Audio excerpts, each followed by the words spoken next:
Oi, gente, bom dia. Bom dia. Vamos ver se eu consigo colocar aqui o slide, né?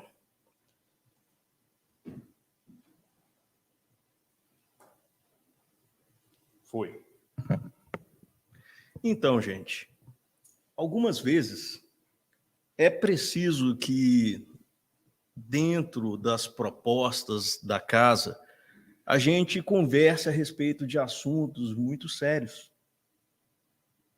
Quando a gente vai planejar uma conversa aqui na frente, muitas vezes a gente coloca aqueles momentos em que a gente dá algumas risadas juntos, né? Só que determinados assuntos fica muito difícil a gente poder fazer esse momento de descontração. E hoje é um desses momentos que eu vou pedir a paciência de vocês para que a gente possa abordar um assunto mais sério e que está presente na vida de todos nós e é muito atual. Sempre é muito atual, porque sempre acontece.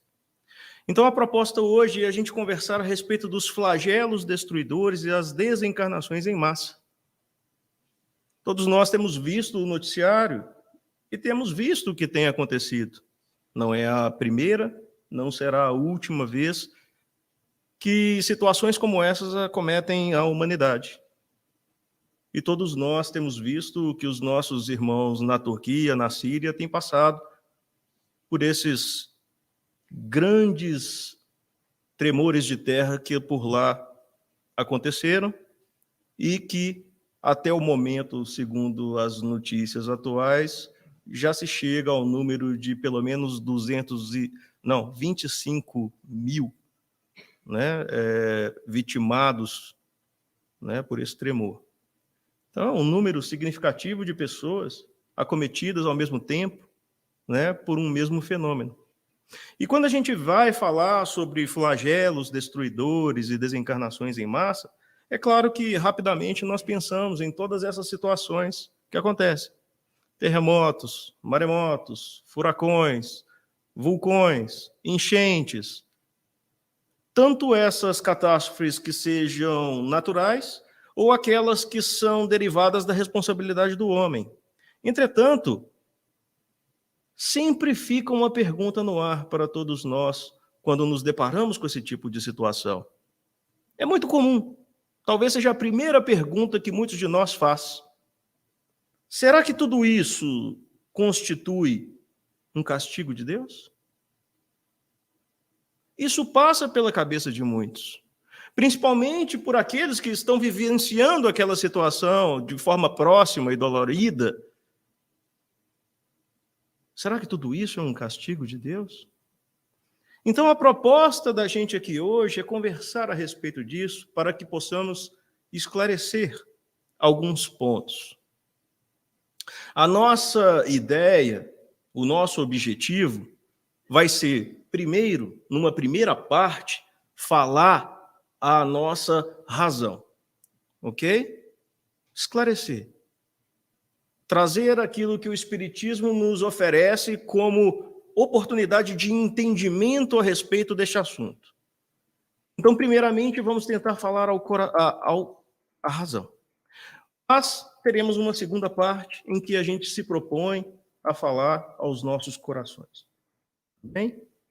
Porque, afinal de contas, todos nós precisamos também do consolo. E falar ao coração e aos nossos sentimentos. Porque tudo isso mexe muito conosco. Então, começando pela parte do esclarecimento, vamos tentar responder. Será que tudo isso se constitui em um castigo de Deus? Claro que não.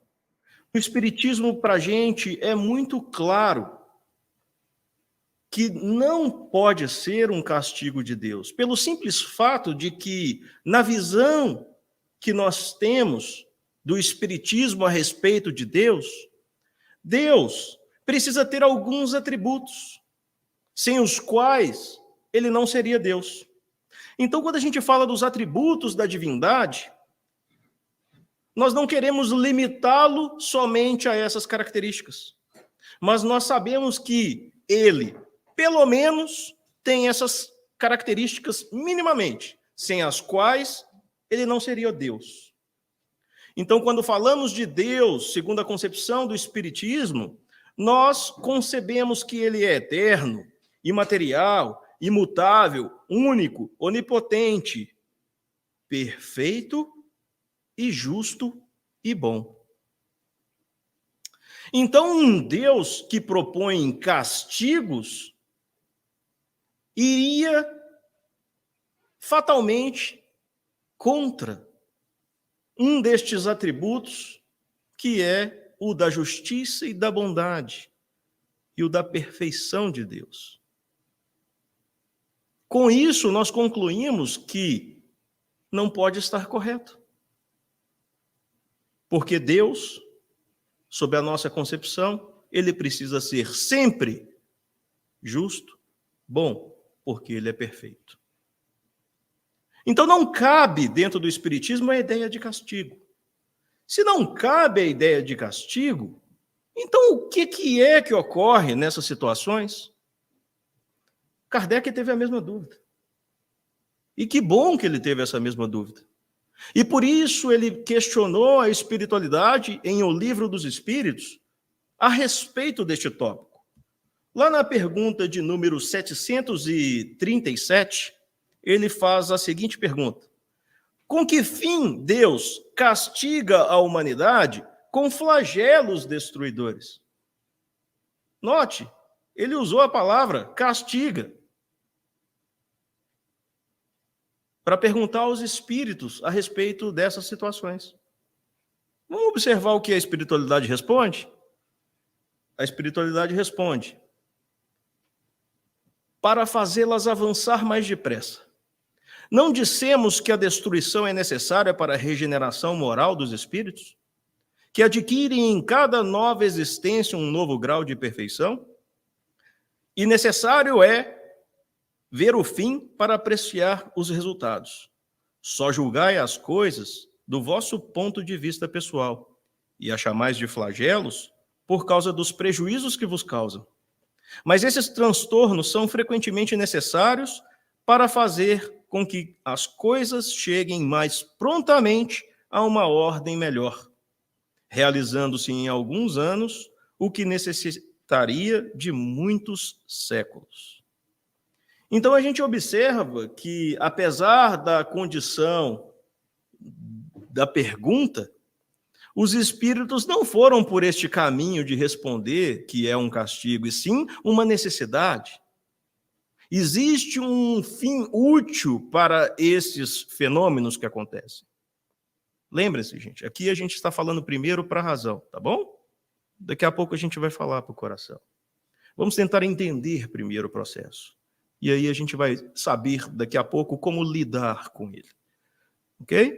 Então, dentro das perspectivas da nossa razão, a espiritualidade tenta nos fazer compreender que estes são processos naturais, necessárias à transformação, à evolução, ao progresso.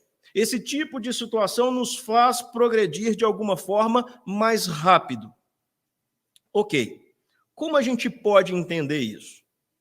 Primeiro, tentando retirar do nosso pensamento essa questão da nossa pequenez e da nossa perspectiva em relação a essa situação. Quero destacar uma frase. Os espíritos nos alertam: só julgais estas coisas do vosso ponto de vista pessoal, e a chamais de flagelos por causa dos prejuízos que vos causam. Então, quando nós falamos em flagelos destruidores, é a nossa perspectiva de encarnado. Porque, claro, nos causam transtornos e prejuízos. E por isso a chamamos de flagelos. Mas sobre uma perspectiva maior, de quem está acima de tudo isso, a gente percebe que não é só isso. É algo muito maior. Tem a ver com o progresso. Tem a ver com a evolução. Vamos tentar entender um pouco melhor tudo isso, né? os espíritos já desde o início já falam: não dissemos que a destruição é necessária? Puxa vida, é tão duro, né, pensar nisso. Porque a destruição, ela é necessária. Incomoda.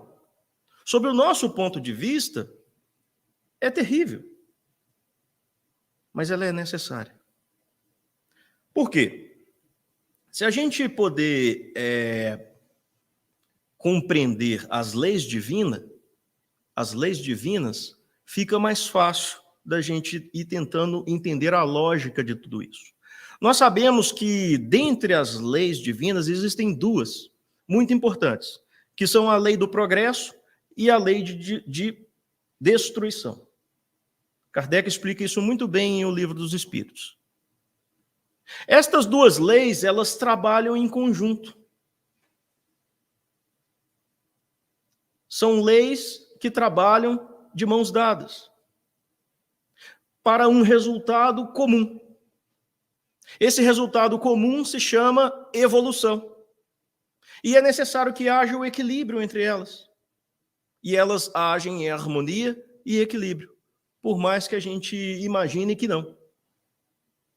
A lei do progresso faz com que tudo evolua, tudo se transforme ao longo do tempo. E a lei de destruição, ela é um dos agentes de transformação deste mesmo progresso. Porque quando a gente fala em lei de destruição, muitas vezes passa por nossa cabeça o conceito de aniquilação. Acabou com tudo. E não é assim que a lei de destruição funciona. Ela, sim, causa embaraços, transtornos e perturbações. Mas ela não aniquila tudo. Ela simplesmente destrói algumas construções daquela situação, abrindo espaço para que o novo surja. Não é uma destruição total, porque senão a gente andaria em círculos, a gente não sairia do lugar. Essa é uma destruição parcial, que nos faz atingir um novo patamar. Se na evolução nós começamos aqui, atingimos um patamar, veio a destruição, ela não vai ser completa, ela vai parar em algum ponto acima daquele ponto inicial, para que novo ciclo de evolução aconteça. E aí nova destruição, e isso vai gerando uma resultante de crescimento, uma escada para cima que nós vamos crescendo no final das contas. A destruição acontece para abrir espaços novos. É como se a gente quisesse fazer uma reforma grande em uma estrutura que está comprometida. Para que a gente faça aquela construção, aproveitando algumas situações ali daquele alicerce, a gente precisa derrubar algumas paredes, para que a gente possa expandir aquele prédio. E é assim que a lei de destruição, então, funciona. Ela vai abrir esses novos espaços para que a gente aproveite aquele alicerce e construa uma estrutura maior, mais aprimorada, mais fortalecida. Se a gente tem esse conceito claro de que a lei de progresso e destruição, elas trabalham em equilíbrio, em conjunto no universo, a gente começa a entender a linguagem dos espíritos que nos falam que esse tipo de situação é necessária, por mais que cause transtornos para nós. Existe um fim útil. Bom, o que mais que a espiritualidade nos fala? Né? A gente falou que essas duas leis trabalhando em conjunto geram uma resultante em espiral para cima, né? Senão a gente estaria só em círculo. Mas o que os espíritos mais nos dizem a respeito disso? Eles vão nos falar a seguinte informação. Está em o livro A Gênese, no capítulo 11, né, do tema Emigrações e Imigrações dos Espíritos, lá no item 36. Eles são muito claros a respeito do tópico. Eles vão falar: os flagelos destruidores e os cataclismos devem, portanto, considerar-se como ocasiões de chegadas e partidas coletivas, meios providenciais de renovamento da população corporal do globo, de ela se retemperar pela introdução de novos elementos espirituais mais depurados. Na destruição, que por essas catástrofes se verifica, de grande número de corpos, nada mais há do que o rompimento de vestiduras. Nenhum espírito perece. Eles apenas mudam de planos. E em vez de partirem isoladamente, partem em bandos.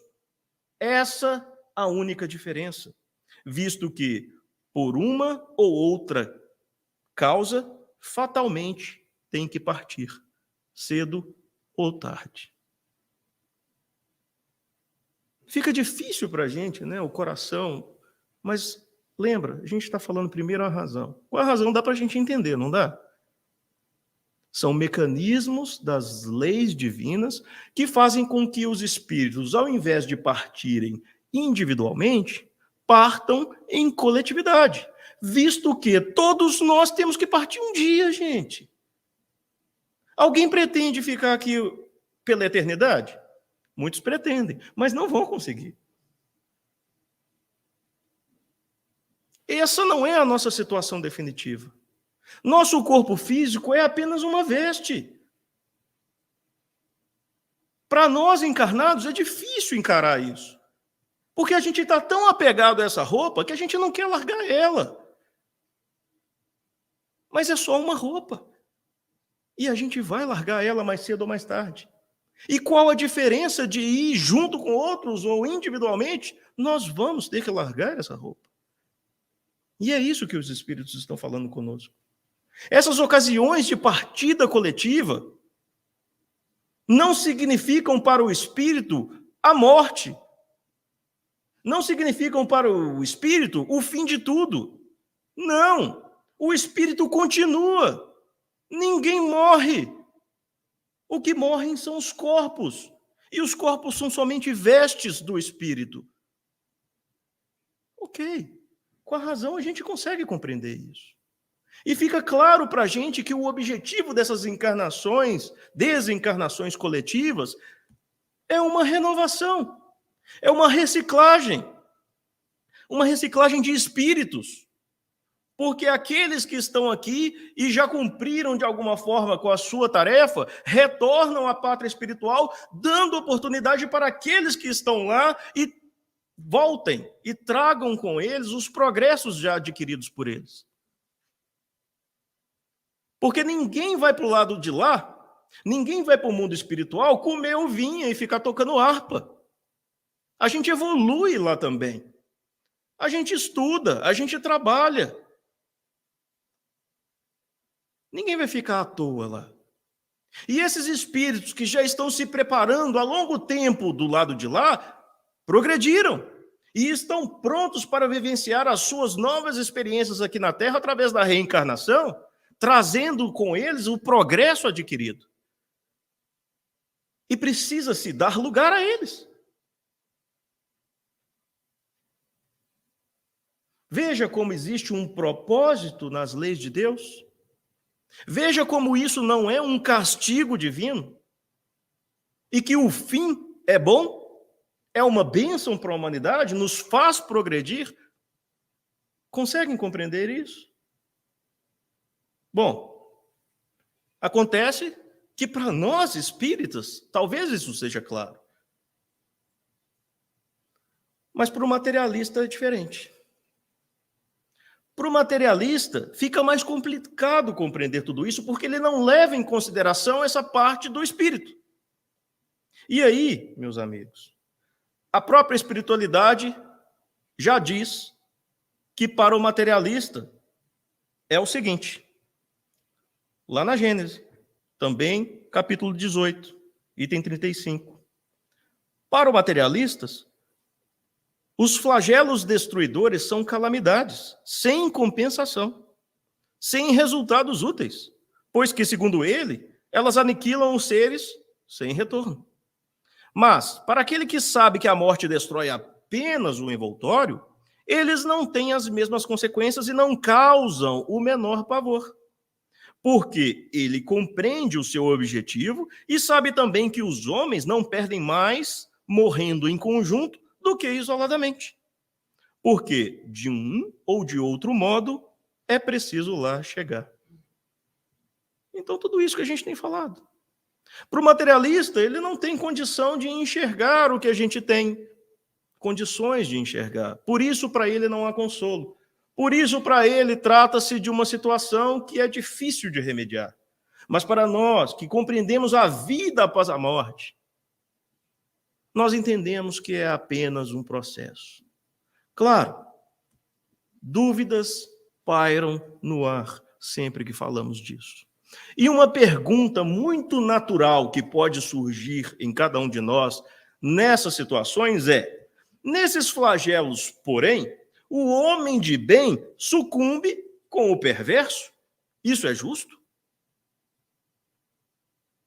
Dentro dessas 25 mil pessoas que partiram agora, nesses países irmãos nossos,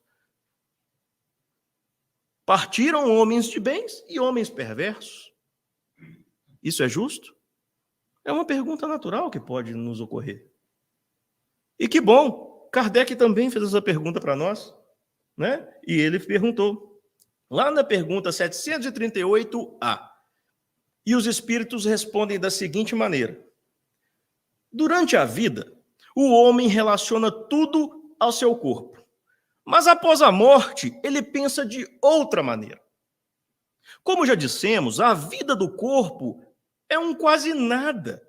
Um século de vosso mundo é um relâmpago na eternidade. Os sofrimentos que duram alguns dos vossos meses ou dias, nada são. Apenas um ensinamento que vos servirá no futuro. Os espíritos que pré-existem e sobrevivem a tudo, eis o mundo real. São eles os filhos de Deus e o objeto de sua solicitude. Os corpos não são mais que disfarces sobre os quais aparecem no mundo. Nas grandes calamidades que dizimam os homens, eles são como um exército que, durante a guerra, vê os seus uniformes estragados, rotos ou perdidos. O general tem mais cuidado com os soldados do que com as vestes. Entende?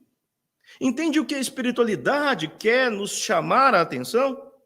Eles estão nos convidando a todo tempo a mudar a nossa perspectiva de olhar a essa situação. Porque quando a gente olha sob a perspectiva de um corpo material, é muito duro. Mas quando a gente consegue ir além disso e enxergar sobre a perspectiva de espírito imortal que somos, fica mais fácil compreender. Deus é nosso Pai. Deus é todo amor, é todo justiça e bondade. Não há espaço no universo para a injustiça, para a maldade, para o sofrimento eterno.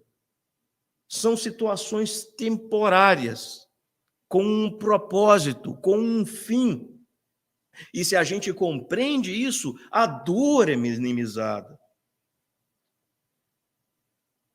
Só que Kardec, como muitos de nós, não fica convencido completamente. E ele continua e faz mais algumas perguntas, que é a 738b.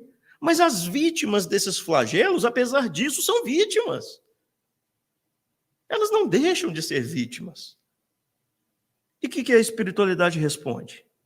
Se considerássemos a vida no que ela é, e quanto é insignificante em relação ao infinito, menos importância lhe daríamos.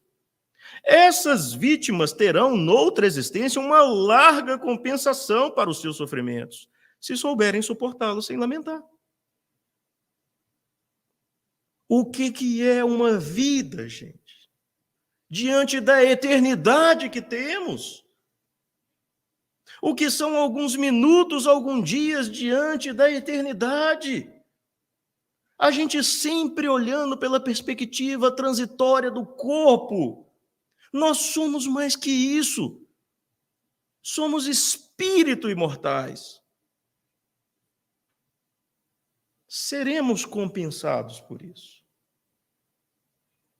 Kardec comenta essa questão falando: quer a morte se verifique por um flagelo ou por uma causa ordinária, não se pode escapar a ela quando soa a hora da partida. A única diferença é que no primeiro caso parte um grande número ao mesmo tempo. Se pudéssemos elevar-nos pelo pensamento de maneira a abranger toda a humanidade numa visão única, esses flagelos tão terríveis não nos pareceriam mais do que tempestades passageiras nos destinos do mundo. Então é esse o convite que eles querem nos fazer. A espiritualidade, através de todas essas passagens, querem nos chamar a atenção sobre o ponto de vista que a gente enxerga essas situações. Podemos escolher enxergar do ponto de vista transitório, material, ou enxergar do ponto de vista de espírito imortais que somos. É aquela velha história do copo meio cheio e do copo meio vazio. Nós podemos escolher se somos pessimistas ou otimistas, de acordo com a perspectiva com que a gente enxerga essa situação. Mas, claro, sempre perguntas pairam no ar, e elas são justas. E uma outra muito natural que pode ocorrer é: todos que sofrem uma desencarnação de forma coletiva a sofrem pelo mesmo motivo? Todo mundo que está envolvido nessas tragédias estão envolvidos nela porque existe uma causa comum para todos eles? Será que é assim que funciona? Porque nós espíritas, muitas vezes, tentamos, colocar tudo em regras gerais para poder compreender e fica tentando especular a respeito das situações, fulano passou por isso, por causa disso, porque fez aquilo, etc, etc e tal. Será que é assim? Todos esses 25 mil pessoas até agora que foram vitimadas, todas elas sofreram essas condições pelos mesmos motivos? A resposta é muito simples. Muitos sim, alguns não. É muito simples. Muitos dos que pereceram por situações similares. Mas existem aqueles que não. Resumidamente, é assim. É aqueles resgates coletivos de situações comuns em que espíritos que se comprometeram diante das leis da vida de forma semelhante se agrupam para resgatar coletivamente aquele delito similar. Passar por aquela situação que todos eles precisam. É como se fossem alunos da mesma classe, que precisam passar pelas experiências de ensino comum. Mas existem aqueles que não, que simplesmente é a hora da partida, gente. E que eles precisam pegar o ônibus de volta para casa, o aeróbus, o trem de volta para casa. E o trem está partindo. Opa, vamos. Você tem que ir? Vamos, te dou uma carona. Simples assim. Alguns são resgates coletivos. Outros é simplesmente a hora de ir. Bom, todos, neste caso, são atraídos e reunidos para um desfecho comum. Mas cada um vai viver a experiência em conformidade com as suas especificidades. Porque, como nós sabemos, a cada um de acordo com as suas obras. E aí a gente tem uma pergunta que foi endereçada a Emmanuel por algumas pessoas em uma reunião pública em Uberaba, em 1972. E as pessoas perguntaram: sendo Deus a bondade infinita, por que permite a morte aflitiva de tantas pessoas enclausuradas e indefesas, como nos casos de grandes incêndios? São outras situações comuns, Pessoas morrerem em situações terríveis, como em grandes incêndios de edifícios e tudo mais. Acredito que naquela época deve ter acontecido algo similar. As pessoas ficaram com dúvida e aproveitaram para perguntar ao Chico, e no caso, Emmanuel respondeu. O que ele responde? Realmente reconhecemos em Deus o amor perfeito, aliado à justiça perfeita. E o homem, filho de Deus, crescendo em amor, traz consigo a justiça imanente, convertendo-se, em razão disso, em qualquer situação, no mais severo julgador de si próprio.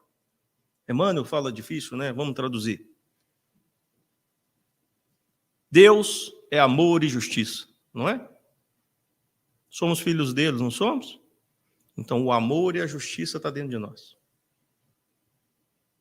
E por termos esse senso de justiça dentro de nós, que a gente normalmente se refere à palavrinha consciência, nós mesmos nos tornamos juízes de nós mesmos. A nossa própria consciência nos julga.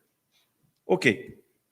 Quando retornamos da Terra para o mundo espiritual, conscientizados das responsabilidades próprias, operamos o levantamento de nossos débitos passados e rogamos os meios precisos a fim de resgatá-los devidamente.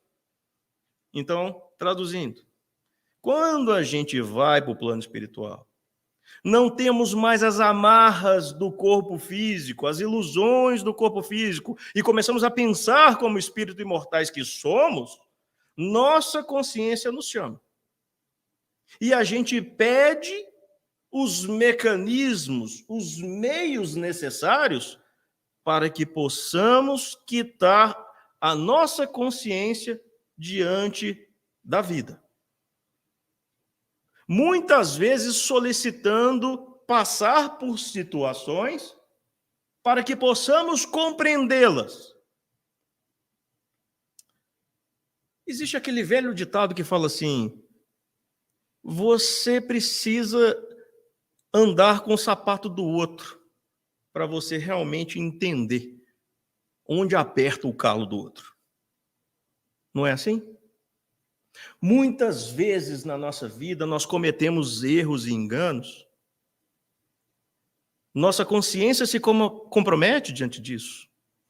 Mas a gente só vai ter real noção do que é que a gente fez o outro passar quando nós estivermos no lugar do outro. Não é castigo de Deus, não. É a nossa consciência pedindo para entender aquela situação. Porque agora, eu fiz o outro passar por aquilo. Eu agora, me colocando naquela situação que eu fiz o outro passar, agora eu tenho condições de compreender a dor do outro. Agora eu tenho condições de não repetir este erro. Agora, finalmente, eu vou entender nos detalhes aquela experiência. Então não é castigo, não é masoquismo, é aprendizado. O quitar da nossa consciência é um movimento muitas vezes voluntário nosso como espíritos para que possamos evoluir.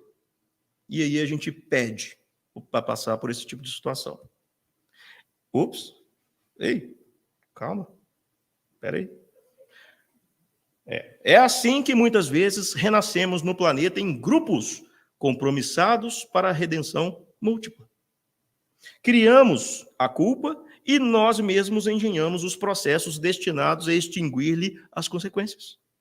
E a sabedoria divina se vale dos nossos esforços e tarefas de resgate e reajuste a fim de induzir-nos a estudos e progressos sempre mais amplos que nos diga respeito à nossa própria segurança. Então, por isso que nós somos atraídos por essas situações, muitas vezes. Porque nós precisamos passar por ela por algum motivo. Para que nós tenhamos a nossa consciência tranquila na situação que muitas vezes eu fiz o outro passar semelhante. Cada caso é um caso. E alguns casos são simplesmente hora da partida, aproveita a carona. Ok? Bom,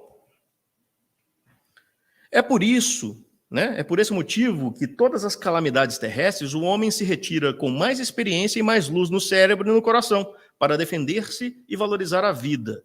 Lamentemos sem desespero quantos se fizeram vítimas de desastres que nos confrangem a alma. A dor de todos eles é a nossa dor. Os problemas com que se defrontarão são igualmente os nossos. Não nos esqueçamos, porém, de que nunca estamos sem a presença da misericórdia divina, junto às ocorrências da divina justiça, e que o sofrimento invariavelmente reduzido ao mínimo para cada um de nós, que tudo se renova para o bem de todos e que Deus nos concede sempre o melhor. E isso é até engraçado, porque muitas vezes nesses nossos resgates a gente pede situações que a gente não vai dar conta. E Deus, por misericórdia e bondade, fala, não, menos, meu filho, é menos. Então, todos nós, nesse tipo de situação, passaremos invariavelmente pelo mínimo.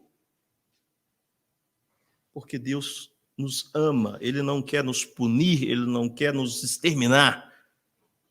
Se temos que passar por aquilo, Ele vai tentar minimizar ao máximo o nosso sofrimento, com um fim de renovação, e sempre vai nos conceder o melhor.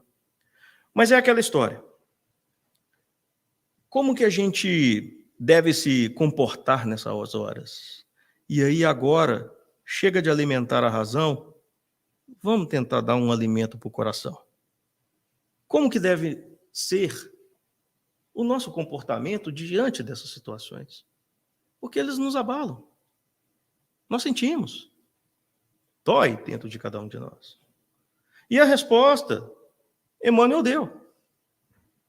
Lamentemos, sem desespero, quantos se fizeram vítimas de desastres que nos confrangem a alma. Ele não está falando que a gente é insensível a tudo isso. Nos confrange a alma. A dor, né, de todos eles é a nossa dor. Quando a gente vê aquelas fotos, quando a gente vê aquelas imagens, todos nós sentimos aquela dor. Porque a dor da mãe que está lá é a mesma dor da mãe que está aqui. Os problemas com que se defrontam são iguais aos nossos. Então, isso nos faz recordar uma outra lei divina, que é a lei de justiça, amor e caridade. Todos nós podemos fazer algo. E aí, lá no item 27, do tópico da lei de amor, justiça e caridade, existe uma pergunta. Desculpa, está no Evangelho segundo o Espiritismo, capítulo 9, me perdoe. Item 27. Kardec faz a pergunta: deve-se pôr termo à prova do próximo quando se pode? Ou devemos, por respeito aos desígnios de Deus, deixá-lo seguir o curso? Muita gente pensa assim, né? Ah, não, o que está acontecendo lá, então, é obra divina, a gente não pode fazer nada, deixa eles viverem a experiência que tem que viver. Não! Não é assim. A resposta dos Espíritos é muito clara, quer ver? Já vos dissemos e repetimos muitas vezes que estão nessa terra de expiação para completarem as vossas provas, e que tudo o que vos acontece é consequência das vossas existências anteriores, as parcelas da dívida que tendes de pagar. Pensam alguns, uma vez que se está nessa terra para expiar, é necessário que as provas sigam o seu curso. Há outros que chegam a pensar que não somente devemos evitar de atenuá-las, mas também devemos contribuir para torná-las mais proveitosas, agravando-as. É um grande erro. Não digais, portanto, ao verdes um irmão ferido, é a justiça de Deus, é necessário que siga seu curso, mas dizei ao contrário, vejamos que meios o nosso Pai misericordioso me concedeu para aliviar o sofrimento do meu irmão. Vejamos se o meu conforto moral, o meu amparo material, meus conselhos poderão ajudá-los a transpor essa prova com mais força, paciência e resignação. Vejamos mesmo se Deus não me pôs nas mãos os meios de fazer cessar esse sofrimento. Se não me deu como prova também, ou talvez como expiação, o poder de cortar o mal e substituí-lo pela bênção da paz. Auxiliai-vos sempre, pois em vossas provas mútuas, e jamais vos encareis como instrumentos de tortura. Resumamos assim: Estais todos na terra para espiar, mas todos, sem exceção, deveis fazer todos os esforços para aliviar a expiação dos vossos irmãos, segundo a lei de amor e caridade. Então tem muito que a gente pode fazer. A gente não deve só assistir, cruzando os braços e falar, é a lei de Deus. Não, a gente entende que é a lei de Deus. Mas eu posso fazer algo pelo meu irmão? Posso. E segundo a caridade, conforme Jesus a entende, conforme os Espíritos nos falam no Livro dos Espíritos, caridade, ela pode ser feita pelo pensamento, ela pode ser feita por palavras, e ela pode também ser feita por ações. Então, dos nossos pensamentos, nós podemos extrair as preces em benefício desses irmãos. Algo tão simples que a gente pode fazer e auxilia tanto. Com nossas palavras, através do consolo, esclarecendo aqueles que estão passando por isso, conversando, ouvindo, simplesmente. Porque ninguém que está passando por uma situação de dor quer estar ouvindo palestra, não, gente. Ele quer consolo. E que sejamos o ombro, a palavra amiga, que acolhe. Coisas simples. Inclusive as ações, que incluem o processo material. E graças a Deus a gente vê movimentos na humanidade de auxílio. Quantos países nos forneceram apoio, equipes de resgate, materiais, alimentos, remédios e etc. Então todos nós podemos fazer alguma coisa, que vai desde a simples oração, a palavra de incentivo, o escutar, o acolher e a ação material de alguma forma. É nosso dever, nós podemos fazer isso, cada um de nós. Agora tem uma armadilha. Tem uma grande armadilha para o coração nesse caminho, que é a revolta pela morte prematura. Muitos se revoltam diante dessa situação. Como uma criança pôde partir, como um jovem pôde partir, como ele foi antes da hora. Não podemos cair nessa armadilha. O Evangelho segundo o Espiritismo, no capítulo 5, fala a respeito das mortes prematuras. Eu peço perdão por tantas citações, mas é porque a gente precisa escutar o que a espiritualidade fala. Eles trazem as palavras, diretas ao nosso coração. Eles vão nos dizer o seguinte: humanos, é nesse ponto que precisais elevar-vos acima do terra a terra da vida, para compreenderdes o bem, muitas vezes, que está onde julgais ver o mal, a sábia providência, onde pensais divisar a cega fatalidade do destino. Por que haveis de avaliar a justiça divina pela vossa?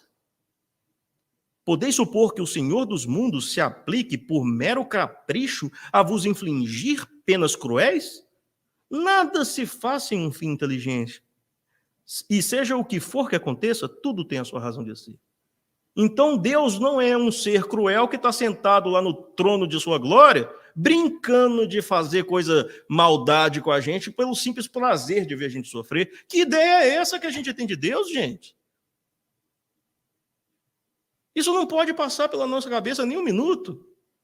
Crede-me, a morte é preferível numa encarnação de 20 anos a esses vergonhosos desregramentos que pungem famílias respeitáveis, dilaceram corações de mães e fazem que antes do tempo embranqueçam os cabelos dos pais. Hoje, especialmente, Frequentemente, a morte prematura é um grande benefício de Deus que concede àquele que se vai e que, assim, se preserva das misérias da vida ou das seduções que talvez lhe arrastem à perda. Não é vítima da fatalidade aquele que morre na flor dos anos. É que Deus julga não convir que ele permaneça por mais tempo na terra. Então, cada um que vai, precisa ir, de alguma forma. E quem somos nós para julgar se é cedo ou tarde? A gente precisa compreender isso. O Evangelho segundo o Espiritismo nos fala mais alguma coisa. Em vez de vos queixardes, regozijai-vos quando apraz a Deus retirar deste vale de misérias um de seus filhos. Não será egoístico desejardes que ele aí continue para sofrer convosco? Essa dor se concebe naquele que carece de fé e que vê na morte uma separação eterna. Vós espíritas, porém, sabeis que a alma vive melhor quando desembaraçada do seu invólucro corpóreo. Mães, sabeis que os vossos filhos bem-amados estão bem perto de vós. Sim, estão muito perto, seus corpos fluídicos vos envolvem, seus pensamentos vos protegem. A lembrança que deles guardais os transporta de alegria, mas também as vossas dores desarrazoadas os afligem, porque denotam falta de fé e exprimem uma revolta contra a vontade de Deus. Eles fazem uma analogia muito bonita para a gente. Somos todos encarcerados aqui na terra, presos, dentro de uma cadeia, que é o corpo material. Todos nós somos colegas de cela. Quando o oficial de justiça abre a porta da cela e liberta um de nossos companheiros, qual deveria ser a nossa postura? De alegria. Ele vai receber o alvará de soltura, vai estar livre. Mas o nosso egoísmo faz com que a gente queira que ele fique aqui sofrendo conosco preso. Tudo é perspectiva. O espírito eterno, livre, é feliz. O corpo é uma prisão. Nós não podemos ser egoístas de querer que o nosso companheiro sofra conosco aqui, se é o momento da liberdade dele. Se ele conquistou o momento da sua liberdade, vá, logo eu te encontro quando eu acabar de cumprir a minha pena, porque todos nós vamos acabar de cumprir essa pena. Ninguém vai ficar nessa cadeia eternamente. Entende? Perspectiva. Então, como que a gente pode superar essa revolta e esse amargor? Primeiro, isso que a gente está fazendo, esclarecimento. Entender as causas, entender as razões, compreender que Deus é perfeito, justo, bom, suprema inteligência, compreender os mecanismos da vida. Mas só isso não basta. É necessário ação no bem, porque isso vai preencher os nossos corações. É o que nos vai consolar. Existe um momento espírita muito bonito, que é de uma senhora que vai no cemitério para poder conversar com o vigia do cemitério.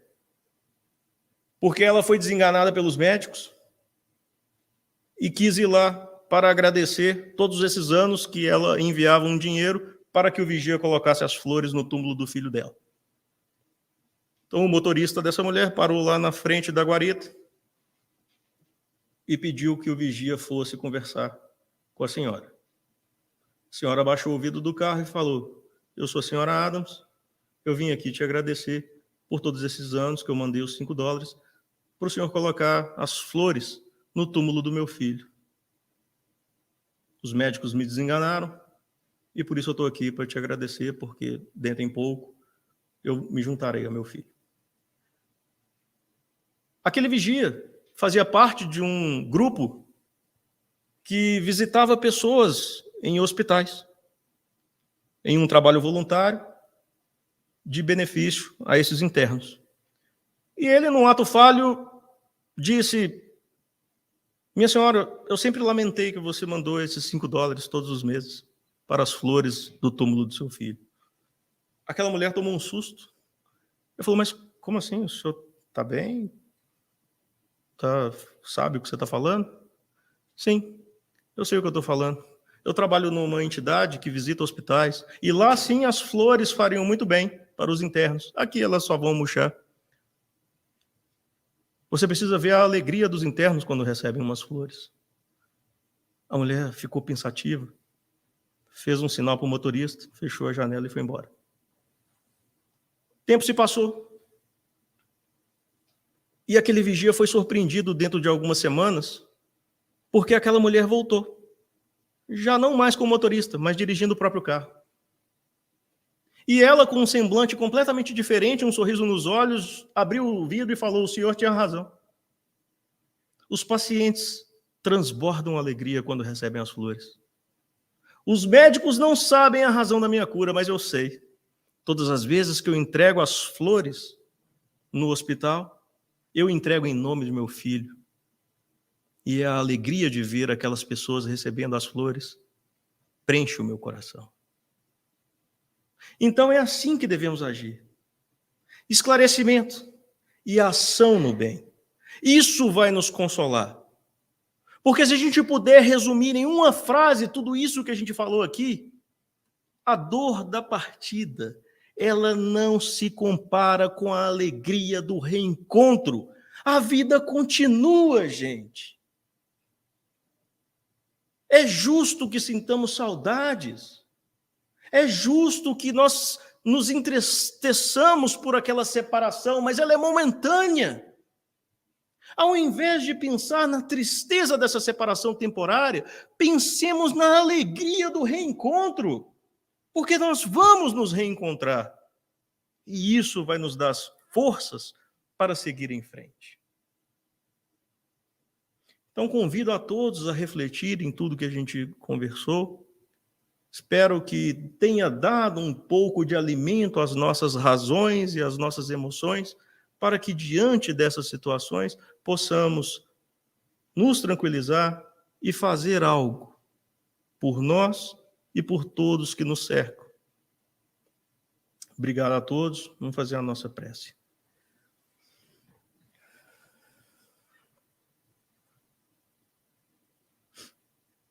Então, agradecendo a Deus, nosso Pai, nosso Mestre Jesus, os irmãos da espiritualidade.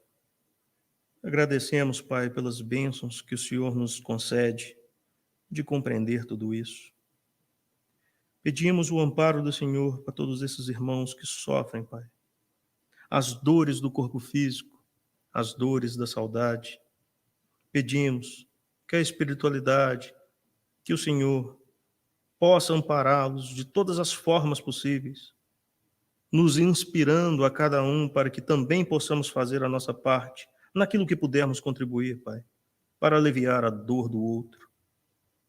Sabemos que estamos em um mundo de provas e expiações e que as dores são inevitáveis, mas sabemos também do seu amor e da sua bondade e de sua misericórdia para aliviá-las. Auxilia-nos a ser instrumentos para este alívio, Senhor, e ampare a cada um que neste momento necessita de auxílio. Que o Senhor abençoe a cada um de nós, nossos queridos, familiares, nossos lares. E muito obrigado, como sempre, por tudo, Pai. Que assim seja.